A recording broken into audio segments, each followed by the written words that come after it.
And we are live. I am joined by the ever wonderful autistic Zoomer, J.Burden today. And today we're going to be having a fun topic to distract us from the absolute misery of modernity and the rats and the conflict going on in the blue and yellow country in Eastern Europe. But first, let me introduce my guest, Jack. How are you doing today? I'm doing well. Thanks for having me on. That was my pleasure. I think we kind of needed a fun stream. Your stream about the teacher you did was insanely funny, so I kind of want to do something similar. And I guess I Well, want good. to I'm, talk I'm about glad you enjoyed it. yeah, it was definitely really good, and it had Saddam in it, so I obviously liked it. But since it's the midterms, we're all getting woke assignments if you have to go through the gay college system like I do. Um, so I kind of want to talk about like some of our most like just out there assignments from academia. So one recently that I had for my ACA class, and this teacher is a just to give you a description. If you were to see her in person, you would think she's just a white Southern woman, but you would be fooled. Because apparently she's part Choctaw, which means she's part savage. So the wokeness that she emulates is more insane. The looks are deceiving from the outside. And not only does she play the Native American victim card constantly in class, but also the feminist card too. And she plays these TED Talks a lot. She played this one about this girl like, we need to stop using gendered language because language is the patriarchy. And then I'm not even joking. That's what we had to go through in class. So of course, being part savage, she made us go to this exhibit for an extra credit assignment, and we had to write about Native American boarding schools. So I went there, and it was just this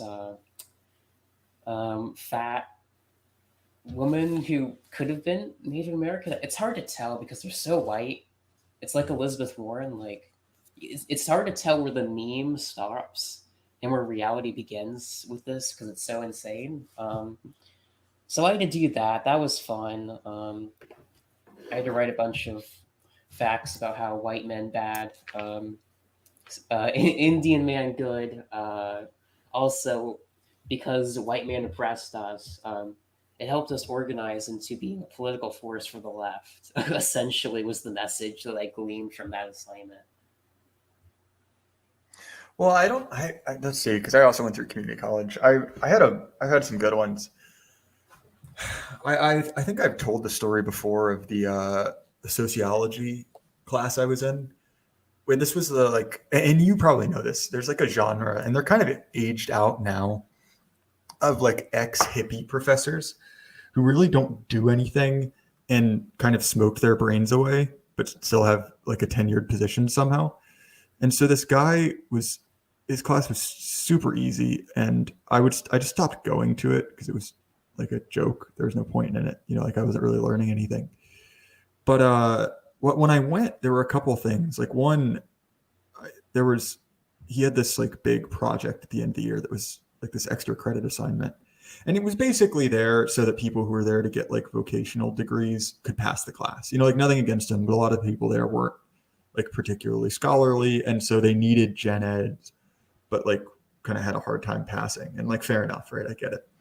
So it was kind of deliberately easy, and I had gotten A's on all the assignments, but because I stopped showing up, my attendance grade, it was pretty poor. And I was like, all right, well, I can still get an A plus in the class if I knock this assignment out of the park. And I was like, all right, well, I'll do it. And it was super basic, like sociology stuff. And there were some others on the wall. Like there's one which I wish I had sent you before that was talking about and I don't understand. This is also, it's crudely done. It was supposed to be like the difference between it was supposed to be talking about like the sociology of like sex and gender and how that's different between like animals and people. But the problem is it was like crudely hand drawn on poster board. So it just had like a bad crayon drawing of two dogs having sex, like prominently featured on it.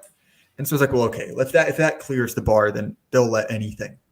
So I was talking with my dad, and it was the night before it was due, and I was like, all right, Dad, this class is a joke. What should I do? And he's like, all right, you've been racism was my topic, the sociology of racism. And he's like, all right, here's what you got to do. The first 5 images on Google, those are your 5 images for your final project, for your presentation. And so I literally Googled racism, picked the first 5 images, and turned them into this professor, with a presentation and everything, which if you, listen to me talk long enough, I can talk about anything for like 10 minutes. And so the professor was like, yeah, looks like you really put your time in, gave me an A. And that one was like particularly egregious because I kind of felt bad. I was like, oh, wow, like I maybe spent 20 minutes on it. But since the class was so stupid, not that bad. And I don't mean to say like, oh, I'm above school, because there were definitely classes I took that weren't stupid and I did bad because I wasn't smart enough. But that one was one of the ones where I was like, this class is fake. And so I do not consent to giving it, like my effort. Yeah, I think we all have those classes because college is again for pushing the progressive religion upon everyone. But they have to have these classes in there, even if you're going for like a serious degree, like a engineering or like a doctorate or something that actually makes something that actually contributes to society, other than these gender studies degrees. Which I mean, you would still be surprised at the amount of people who take something like that and just waste all their money. There's a lot of those people. But even in like the useful degrees, there's still a bunch of just these classes that are just there for wokeness, and you know exactly why they're there. And so it's just like I can't take them seriously. I still do them, but it's like it's just like I don't know. I don't put that much more effort into them. I care about the serious classes which I actually need to pass. You know what I mean? Like your maths, your English.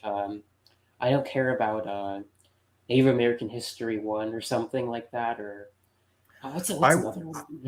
I took I've taken several classes that were truly atrocious. Like I took a Black history class, or a Black Ooh, literature class, Black literature and history. That's what it was. And I actually will say there was one book in it that was really, really good. And it's Invisible Man, Ralph Ellison. It's like a Harlem Renaissance novel. That book, exceptional. Everything else we did was garbage, and like hot garbage. And it was a lot of like 70s Black, like lesbian liberation poems. And I was just so done with that class because it was very much like, why am I here? Like the people there were a bunch of just like, it was all the people you'd imagine. Like there was the one like kind of like kid LARPing as like a Black Hebrew Israelite talking about Yakub, and then just a bunch of like progressive white women. And then it was like me and one other like white guy who were just sitting there the entire time, like just trying not to be a problem, because we were like, I know that like someone's just looking to like ruin my life in this class. And so it's probably the quietest I've ever been in class, because like, yep, that sounds exactly like what Maya Angelou meant, and I have no problems with it. Just because it was like, it was in one of the bouts of I can't remember which. There was some big racial controversy. I realize that doesn't narrow it down, but I can't really remember which one it was at the time. Maybe it was that. I can't remember. Again, it doesn't matter. But and I was very much aware of the fact that like there's someone is trying to like ruin my life in this class, and my objective is not to like learn. It is to get to the other side without them like claiming a scalp, essentially. yeah, you have to essentially hide your power level, which is what I'm doing. Going through that process, and it sucks because it wears on your mind, just the stupidity of these classes. When you feel dishonest for not saying it, but you kind of have to realize like that's not why you're there. You kind of have to pick your battles. But I like, even besides that, the place where I finished my degree after community college, it was funny because it was mostly pretty like ideologically neutral. I did have a teacher who was super obsessed with like Chi-Coms. Like she was a big uh, Deng Xiaoping simp, which was particularly odd because he's kind of boring. Like there's just not that much like interesting to say about him. Like all politics aside, he's just kind of a technocrat. But I think is why she liked him. But I've also like we also had uh, we had an event which I think I sent photos of this like a year ago to actually it wasn't quite a year ago, it was a little bit less than that, to ACE or APAC, the big Israel Political Action Committee came to my college campus and had like a bouncy castle. And so it was like a bouncy castle with like the Star of David on it. And it was the most surreal thing ever. Like, how is this real? Like, this can't be real. Like, someone's pulling a prank on me. This is too funny to me. And I should say, obviously, I support the state of Israel completely and totally. Uh, whatever that is, I'm for it, and it's great and powerful. But point being, it was hilarious. And then like in business class, obviously, they just had like straight up like WEF propaganda. Like we just talked about Klaus Schwab and like Larry Fink as just like cool guys. And that was, I mean, that's not surprising, but it was just kind of like as someone who's watching a bunch of Morgoth at the time, I was a little bit freaked out. It's like, oh, the globalists, they're here. Globalist Chi-coms are everywhere. But kind of, actually, yeah. But real though, honestly, they're there where the elites are born. We'll say the factories that produce elite people, which is what matters, as we all know. We're all elite theory pilled here. The masses, the cattle, say like no, he liked to say trucks. Yeah, the trucks don't matter in the slightest. You could just ignore them. It's the salmon that swim upriver and brave through the waters of the rapids that you care about, so to speak. You know what I mean? Those are the No, people who I actually agree. guide society, which is why college matters. Like, and there's some people in our sphere who say like, no, we should go to college. We should all become Varg. Move out into the woods. Move out to Montana. Have 8 kids, a farm. Which I mean, it isn't a bad idea. It sounds very wholesome and based. However, like that's a recipe to just be surrounded by your enemies. Like, you can't abandon all the institutions of power. Like, if you want to just hope to survive, because like they're going to come for you, even if you This move is out the to big, Montana. like uh, Scott Greer point. And I have nuanced feelings on it because on one hand, I completely agree, right? Like you don't want to just resign from kind of like the halls of power. But I think there's also a point to be made that it is becoming harder and harder to go through college and not end up permanently damaged from it. And I think that the other thing, and Charles Haywood, the guy over at the Worthy House, who I really like, he brings up this point where he's like, that also kind of assumes that things will never change. And so, excuse me, given our current kind of like dispensation, how things work, I agree, right? Like that's kind of the position you need to be in. But that I don't necessarily think that kind of that trend will hold forever. If you see what I'm saying. You mean like college being insufferable, like No. brain The damaging? college will be worth it. You know how you said like we Oh, don't want to abandon the halls of power, which I agree with, right? We want people on our side who are, like competent and wealthy and, kind of like going places. I get that. But also like I think that we have to realize that like there are a lot of people who kind of get railroaded into college and essentially come out of it, being like, weird, either like weird gender communists or like girl bosses or something else that's like not good for you. And I think that like it's all too easy to assume like, oh, the propaganda won't work on me. And like in our cases, it didn't. Like we came out either more radicalized or essentially kind of like thinking the same things we thought before. But a lot of people aren't like us. They are more susceptible to kind of like crowd pressure. And I think that if we're sending all of our like best and brightest, like the good hardworking kids off to essentially be like indoctrinated by our enemies, I'm not really sure how that's sustainable long term. no, I agree with you. Like, it's a catch-22, right? Like, both situations suck. Like, but like I get what you mean by like college mattering less and less, and I agree. But like, those top degrees that actually do matter, like your engineers, and also just the connections that you can make with like elite tier people, that does still matter. that holds a lot of weight in our society, and with the current elite class. But like, I do agree that like it's not for everybody. Not everyone should go to college. Again, college was for elites. I think we should kind of return it once we kind of take power, and we send its current form back to hell where it belongs. We kind of rebuild it from the ashes, so to speak. It should just be an elite thing. Like honestly, that's kind of what it's for. Like I think that's what it should be for. Like the common people, the working man. Like there's plenty of great things that they can do in society, and they do contribute. They keep society running. These are your plumbers, electricians. People who drive trucks. You know what I mean? Mhm. The middle class, lower middle class.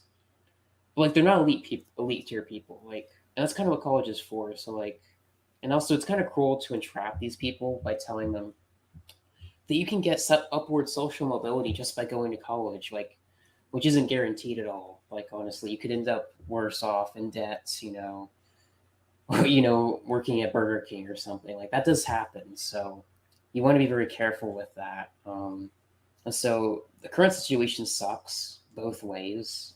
I feel like, we don't win either way. I feel like.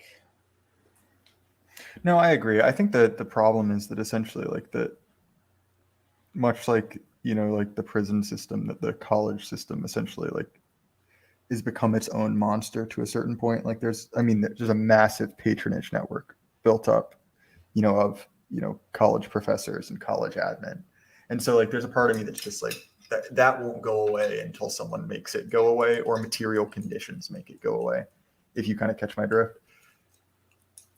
Yeah, once their funding dries up, the funny money, which I mean, I work at catering at a university, so I can tell you definitely that they're receiving millions in just like grant money from the federal government and from like donors. These private donors, like who work at the chancellor or whatever, they donate just millions of dollars to the college, and they have tons of influence because they're on the board of trustees, obviously. So like, if that were to dry up, like they would just die pretty much. A lot of them, they kind of exist like as parasites, but they're being fed constantly by the supply of blood. Um, but it's not natural. The leech would die if it was removed from its artificial source of blood. You know what I mean? No, I definitely agree. Trying to think. Obviously, I've told some of my other like most egregious stories like on the stream, like the completely fraudulent Mrs. Pac-Man essay that I wrote, which I don't want to rehash it, but that one's a funny one. I also I'm trying to think. There were some particularly good. Oh, I had this professor. He was like a history professor. And have you encountered the professor that thinks he's trying to be edgy, but like brings up like shitlib talking points from like 2003 and is like still trying to like get the points for saying something really out there? Do you know that kind of Like person? like climate change is going to kill us all type talking No, this point. was more specific because it was history. Like he was talking about, which he was big, and this was at the time when one of the big uh, migrant waves hit the southern border. And I don't, if you remember, there was a miniature uh, scandal about, I think it was Border Patrol or DHS was using like essentially Oh, like CS cages. gas. No, this was before that, like CS gas on migrants. And the big story was like, oh, they're gassing them. It breaches the Geneva Convention. And so it was kind of at that time. I think that would have been probably like 2018 or 2019. But regardless, he was going on about like the horrors of that, and he was also big into he would call the men who died expanding the Muslim empires. He would call them martyrs, like, which was particularly odd because I think he was technically some like form of like mainline Protestant, but he was like very into like Muslim simping, essentially, because obviously like Trump was, had that list of Muslim countries. He was gonna, do something indeterminate but very bad too. And so there was stuff like that, which was just kind of like weird and annoying, like shitlib stuff.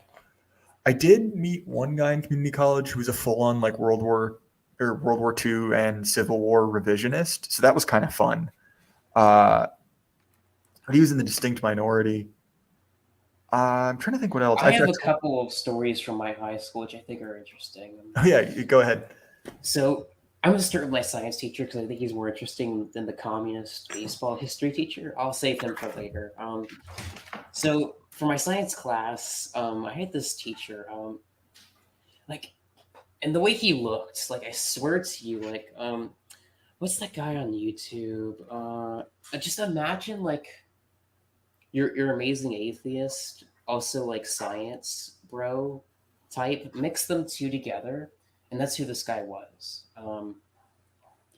And so whenever we would go into class, also he hated Trump a lot. He made that clear to all of us. So that was fun. I was the only Trump supporter in the college, in my high school probably. But anyway, like his big thing was just like whenever we were talking about science or whatever, fairly boring stuff, he would just be like, "We have to do something about climate change. Climate change is going to kill us all." Like, and these fucking Republicans, they're not, they're sabotaging the climate goals, and Trump's pulling out of what was that Paris Yeah, the Climate Paris Accord. Climate Accords. Paris Climate Accord. Ocean levels are going to rise, and Florida's going to be underwater. And he was like, these fucking rednecks are going to pay for for their ignorance against denying the science of climate change. They're going to, you know what I mean? He was one of those types. One of those Yeah, like the big. oddly vindictive types where you're like, who hurt you? Like was your dad a redneck? Like where did this come from? Yeah, so insanely weird. These people. And then also, I think it was after, was it before the midterms, or I think it was after the midterms. I can't remember. But he was like, we have to vote Trump out of office. Like, you guys have to vote. And he was like telling these black kids, you have to vote for Biden, riding with Biden, to save the climate. Because he was a big climate guy. He's one of these climate people. He would constantly go on about the climate. He was like, you have to vote against Republicans to save the world. Otherwise, your puny little peninsula on Earth, because we're a speck of dust, absolute meaningless. You know what I mean? Yeah, I'm the like Rick and exaggerating, Morty tier. obviously. Yeah, we're a meaningless speck of dust, but like we have to care about this landmass called Florida, and we have to stop climate change. Otherwise, you're all going to be underwater. So, unless you eat the bugs, and what was the other thing? Oh, and start building more windmills. You're all going to be underwater.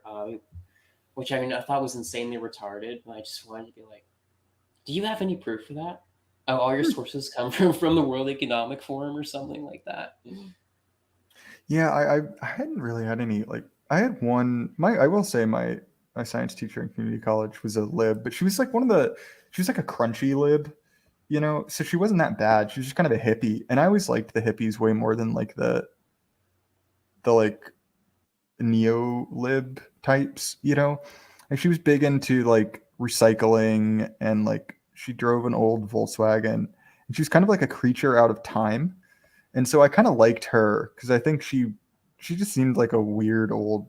She was like the pot smoking version of Miss Frizzle, and so that was kind of fun because I have certain like I think I just kind of like those kind of people a lot more than the like internet progressives, like the terminally online.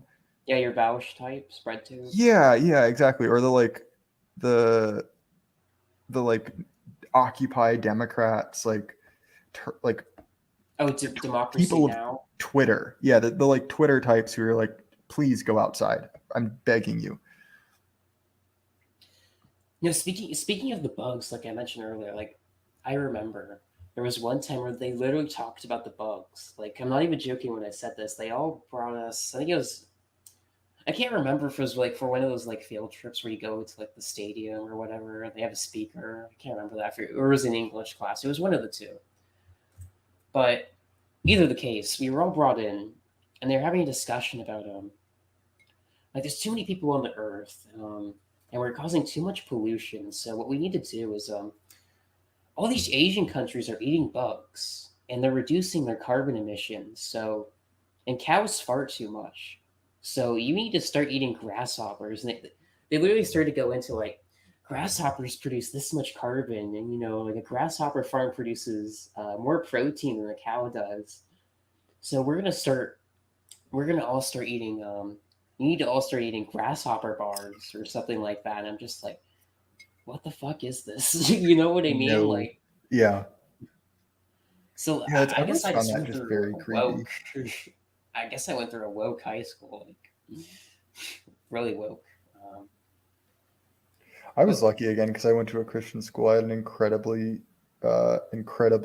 non-woke, very conservative high school.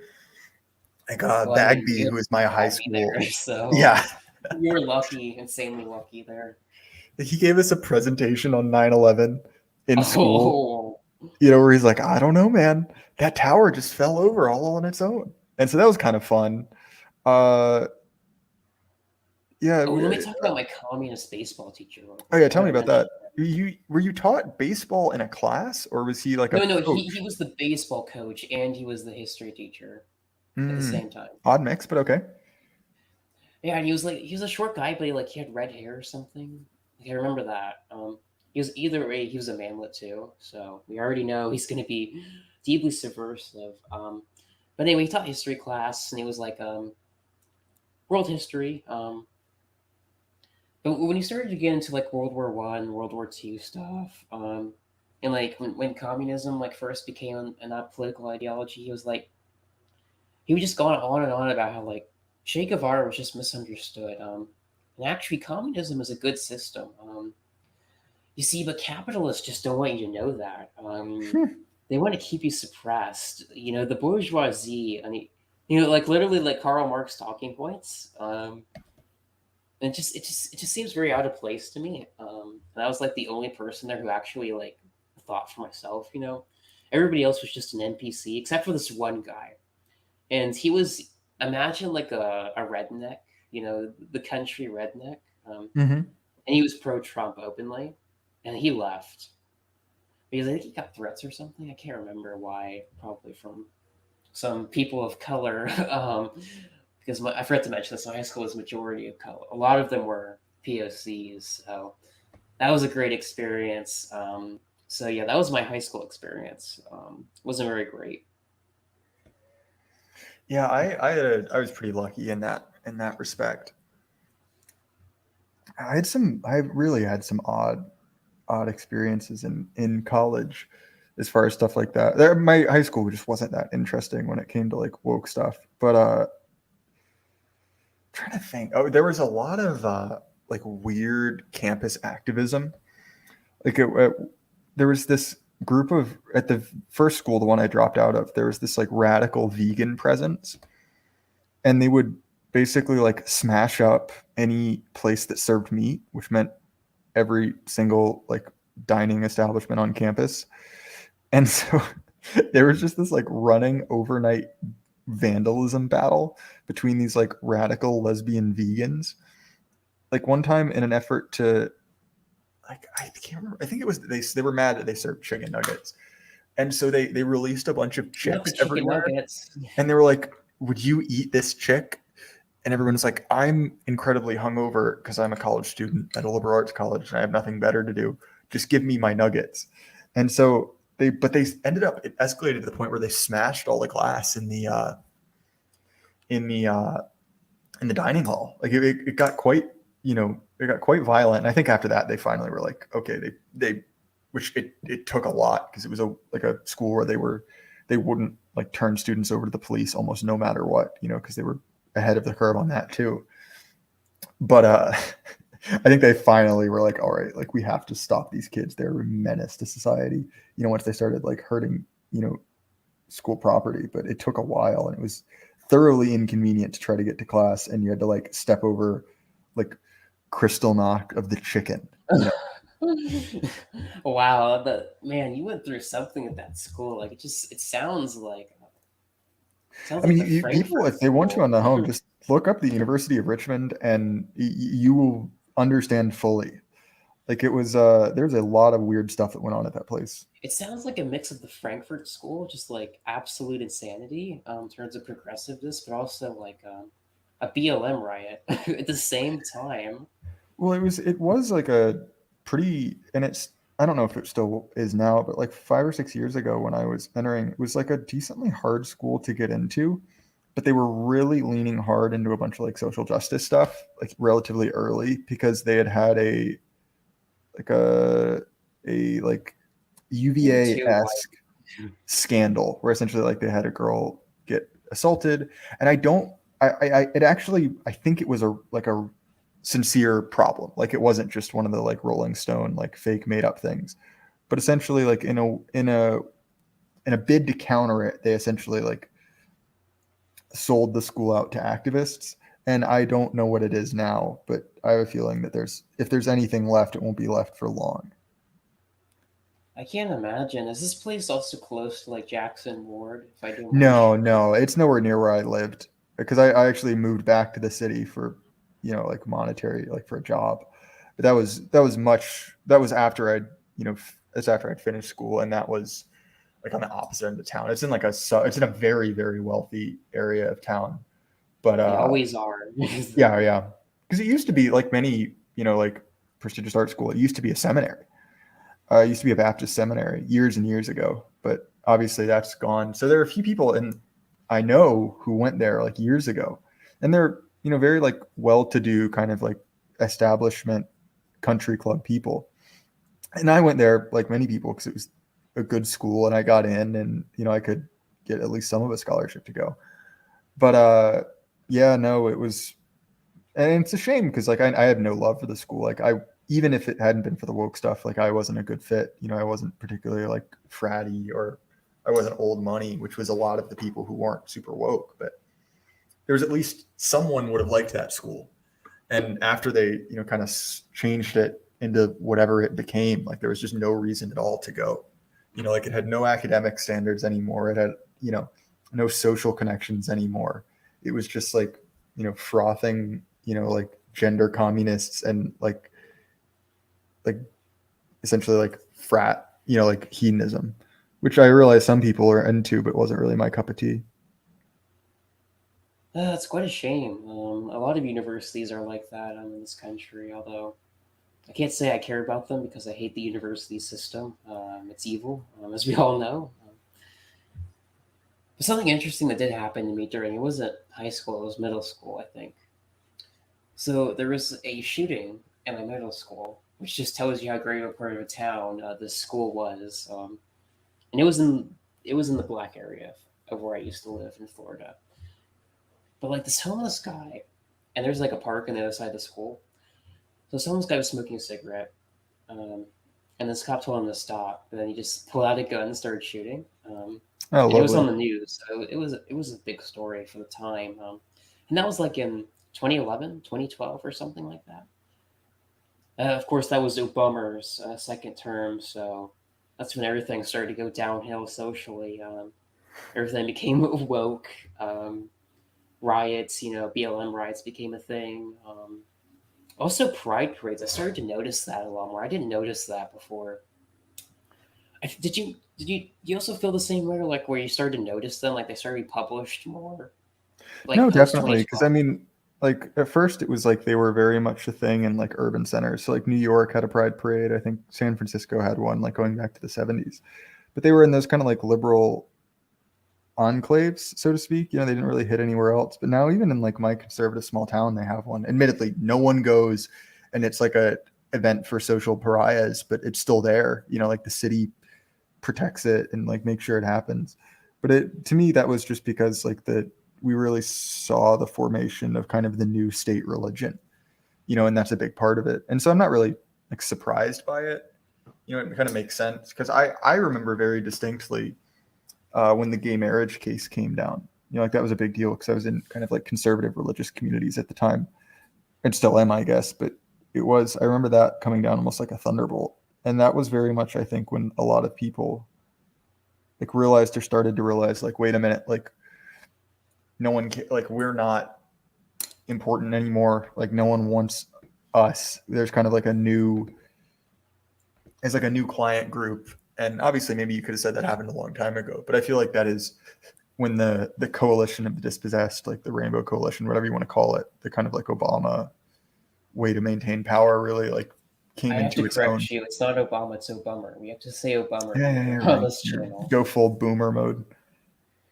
A bummer Hussein, whatever his last name is, but it's funny that he had the Hussein in his name when this country was like all the boomers were hyped up about Muslims, post 9/11. Like that was a big thing. Like I was kind of too young to like understand it though, so I really kind of missed when you could actually be racist against Muslims and that was okay. I mean, to be honest, I kind of did too. Like I remember it, but I wasn't like old enough to participate in it, if that makes sense. Like I definitely remember a lot of just like schizo boomer posting about, I guess it wasn't posting because it was IRL, but like a lot of schizo boomers talking about Obama, which was, quite entertaining. Even at the time, I remember not particularly being convinced by it, but all the adults in my life seemed to be into it. So I was like, okay, well, got to kind of go along with this, I guess. Yeah, I never liked him because he wasn't white. So it was funny Correct. in my classroom. Like you would have those mock elections Mm-hmm. to teach you about the values of democracy or whatever. Um, I was like, yeah, he's not white. I'm voting for Romney. I don't care. I'm voting for this other guy. Like, even though now I hate Romney, I hate both of them sucked. So it wouldn't have mattered anyway. But like, Obama was he's like Tony Blair. Like, he's not obvious what he pushes. Like, getting those laws passed, like a Buggerfeld. Sorry, a Buggerfeld v. Hodges, passing the Supreme Court and stuff.